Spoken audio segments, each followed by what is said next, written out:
Ohio River through WSAZ's Digicam on the World Wide Web.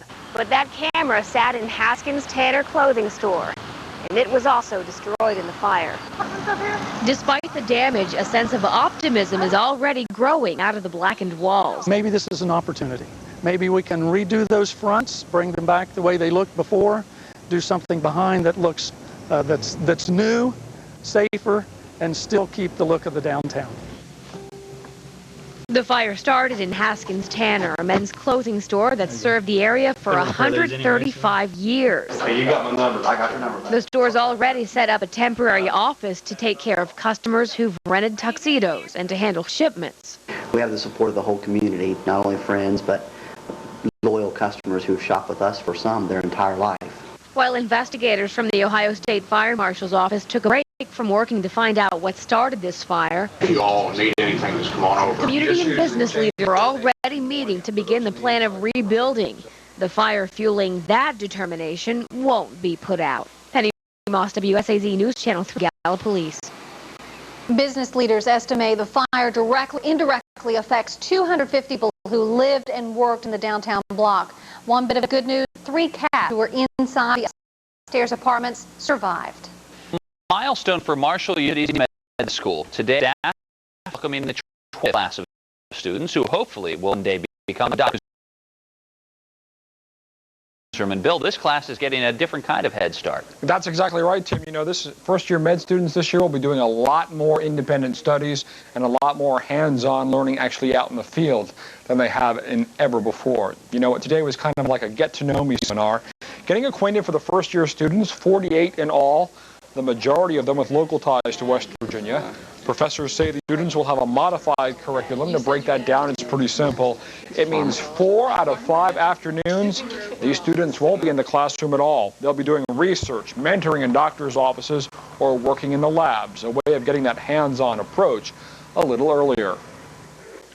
It's something I wanted to do for a long time, and I thought Marshall would be a good place to do it because it's a smaller class and you seem to get more attention here than you would at some of the bigger schools. That's the real key now. We can't possibly teach them all they need to know.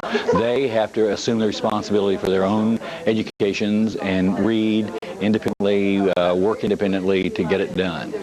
4 dozen very nervous young men and women. Today the orientation kind of lasts now through midweek. There's going to be a picnic later on tonight as well. But of course, the goal is to be able to train these doctors to be able to stay in West Virginia, move back to their hometowns, and set up practice to help improve rural health care around our region, Tim. Bill, great strides have already been made in recent years to improve access to health care for people who live in those rural parts of our region, and a lot of it has to go due to Marshall University's work. Tonight, you can forget about the books. The med school is hosting a picnic for incoming medical students, as Bill mentioned, and also for their proud family. So now the next question is, will the weather cooperate? I know it's hot enough out there for them. It's definitely steamy, but I understand rain's in the forecast, at least maybe not tomorrow or not tonight, but the next day. Chief Meteorologist Tony Cavalier joins us now with a little bit on that. And Tony, I don't know if our area is ready for more rain. Well, we would like to see rain to cool things down, but not in excess. And right now, at least through Wednesday, no excessive rains are in the forecast. Open up the almanac today. It didn't feel it. It felt much hotter than 88, but that's the official standards at the airport. Tim's nodding his head.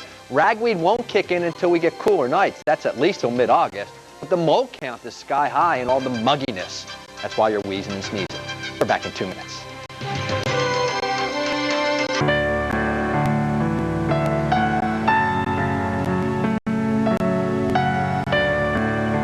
In Ashland. Boyd County Ford is worth the trip. It's dog days at Boyd County Ford in Ashland. The temperature may be going up, but the prices are going down, way down. So if you're in the market for a new ride, the folks at Boyd County Ford have kicked the dogs out from under the porch and treated some great deals just for you. August is Ford Truck Month at Boyd County Ford. You'll save thousands and thousands on the Ford truck of your choice. From standard cabs to crew cabs, August is the month to save big. Now, first warning weather. Well, now, we all have our favorite ways to cool down, and thanks to the sharp eye of photojournalist Earl Ward, we now know the cows in Wood County, West Virginia prefer the shade in a muddy meadow as their way to battle these steamy summer days. And speaking of steamy, the indirect effects of tropical storm, now tropical depression or tropical low pressure Barry, Second half of the week will increase our humidity levels to some of the highest of the entire summer season. And so if you think today and tomorrow were among the muggiest and hottest outside, don't be surprised if Wednesday, Thursday, Friday feel just one notch worse, if you will. Evening planner across our area, big county fairs going on. Athens County Fair, they've got the tough track in the grandstand area, and Roy Clark is in the grandstand over at the Scioto County Fair. It's a hazy and sultry time, a fire sunset just after 8:30, and temperature 80 or better through 10 o'clock at the county fair. Pinpoint Doppler 3 radar, for the most part dry, but here in the last half we have seen a couple small cells of showers try and form over near Moorhead, basically on the Rowan and Carter County line. I've got my eyes on Olive Hill because I'll bet the West Carter Comet Girls Soccer Club is practicing tonight. I had a chance to meet with them during the big pre-Independence Day parade through downtown Olive Hill. They're getting their team together. They've never had a girls soccer program, but they've got one now in western Carter County. Hopefully that shower stays south of the practice grounds tonight. So let's go on to those 6 o'clock numbers across our region. And remember now, I post the downtown temperature, so Yeager and Huntington Tri-State Airport didn't make 90, but right now downtown Charleston at Celebration Station, it's 90. Plaza in Ashland and the old Central City section of Huntington, it's 90 degrees, and it's 91 on the Esplanade in Portsmouth. And look at the humidity at 60%. That's about as high as it gets when the temperature's near 90 degrees. Front to the north not to affect us. These are the remnants, Barry, slowly working their way not only north, but more northwest.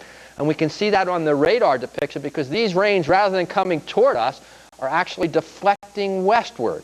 And so I think the only effects from Barry will be to increase humidity at the end of the week, and that in itself could actually produce a thunder shower in our area. So let's pinpoint our forecast.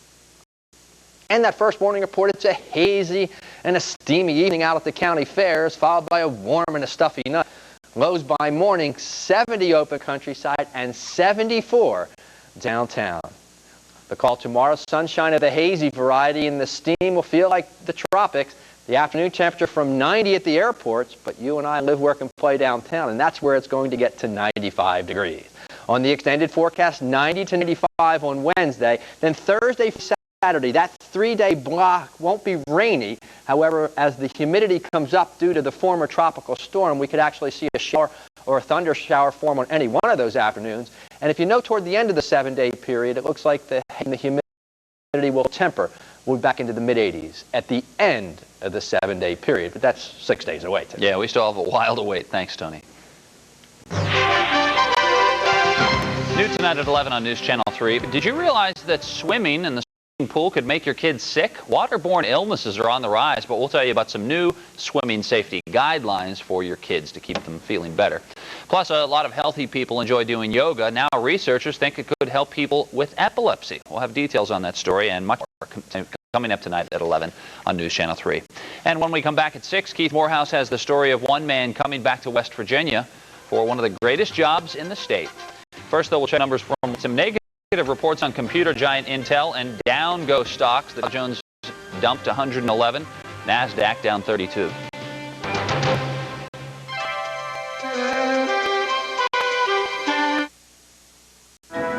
This is where a bright summer morning can be swallowed in darkness by afternoon. Thirst-quenching rain can disappear in the dust. Where light breezes can signal something stronger. Than 6 tornado warnings. And why it's so important to have pinpoint accuracy. Approaching cold fronts going. This is where your most important news is likely to be the weather. First warning weather, only on WSAZ News Channel 3. If you run a mile down this road, you'd see a competitive heart, a loving Wylon, his old dog Steve, the accident that nearly took his legs. You'd appreciate the rebuilding, the technology, the people who brought you back. If you could run a mile down this road, you'd know the Putnam Rehab Center of Putnam General Hospital made all the difference. The Putnam Rehab Center at Putnam General Hospital. Let our family take care of yours. Come on, son. These days, everything's being called fresh. Fresh brewed coffee. How do you know when it was brewed? Fresh air! Hey, look, fresh picked corn. You picked this? You want Farmer Brown? You want fresh made? Try the new Subway Selects. Kathy? Right, Jim. Subway has 4 new Subway Selects made fresh right in front of you, like the delicious Southwest chicken. Seasoned chicken with a tangy Southwest sauce, all on fresh baked gourmet bread. See, fresh made does taste better. Ever wonder what it feels like to win $100,000 on the Powerball game show? Just ask Emily Wolfenbarger of Charleston. I think I was in shock right at the time. 100. When it stopped on that 100, heart stopped too. I couldn't believe it. It was wonderful. I just stood there and smiled and cried all at the same time. Good things happen when you play the West Virginia Lottery. You too could be a winner. Play the Powerball Instant for a chance to be on the Powerball TV game show. Keith is here to check sports, and Mountaineers hired Rich Rodriguez. Everybody knew that things would be different. All the talk now is different. It's football season right now, Tim. Wouldn't have it any other way. The story of the fiddle maker next. What do these three unique people have in common?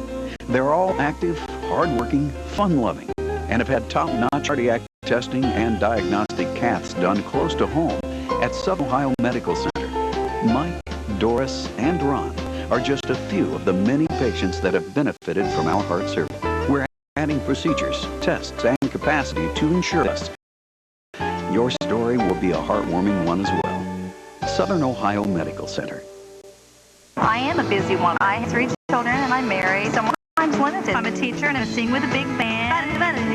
Walmart Supercenter is the place to go. I can get all my groceries, fresh produce, the meat department's great. Walmart Supercenter guarantees freshness, and that's a plus. My girls and I go up and down every aisle. We go to the electronics. We have a blast here. It's very convenient because it's a one-stop shop, and that means a lot to me because my is valuable. I'm going to get the best prices, the best quality. Everything that I want is in this one store. I have fun here. It's just like being a kid. 1, 2, 3, 4, 5. Everybody in my Ford, let's go on a drive. To the Ford Authorized Crates for once-a-year clear deals on every car and truck. A little bit of fun along the way. Get a Ford Focus and $1,000 cash, or drive a new Ranger and get $2,000 cash. Help me lower my payment, so I'm saving money every month. Everything is priced to move now during the Ford Authorized Clearance.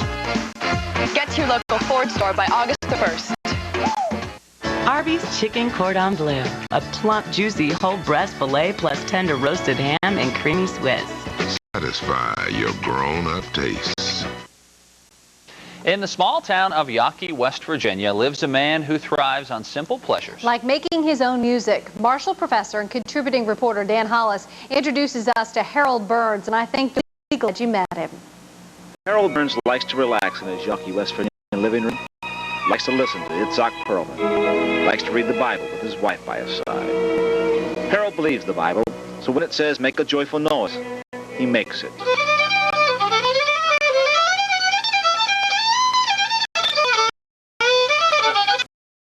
Yes, Harold plays the fiddle, but he also makes a joyful noise. Scratch. Harold has made about 35 fiddles in this little shop next to his house. This is number 36. These days, he only makes about one a year, and each one takes about 500 hours to complete. What does he think of when spending those hours alone? Most usually, I'm thinking very careful. I'll tell you why. I have ruined. I can show you some pieces that I spent hundreds of dollars on and ruined them. And so I've got to be very careful.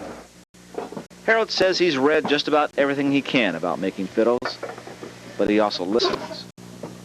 He listens to wood.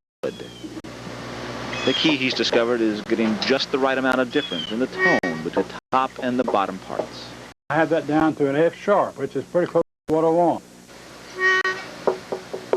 See, and I want it between a semitone and a whole tone on the top. That's the secret of having a better sound. Stradivarius violins have been taken apart, and he discovered that in his violins.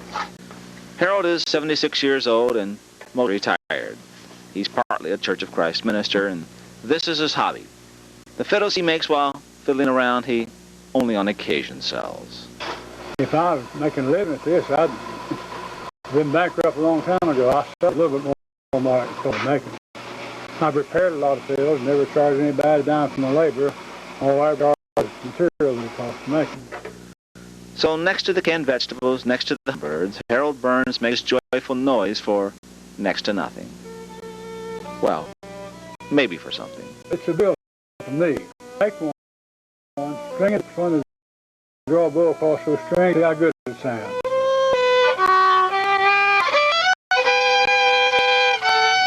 Oh, I love it. Mr. Burns didn't start playing the fiddle until he was 45 years old, so there's hope for some of us. Yeah, after 30, life after 30. And he says he started making the instruments in 1984 after suffering a stroke. As he said, he can sit there right in the shop and just continue to make the instruments. It is truly a gift, I think, you know, and certainly can actually enjoy that kind of music and enjoy the fiddles. Yep.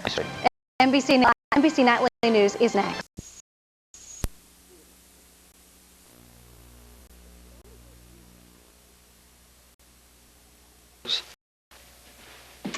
How fortunate we are.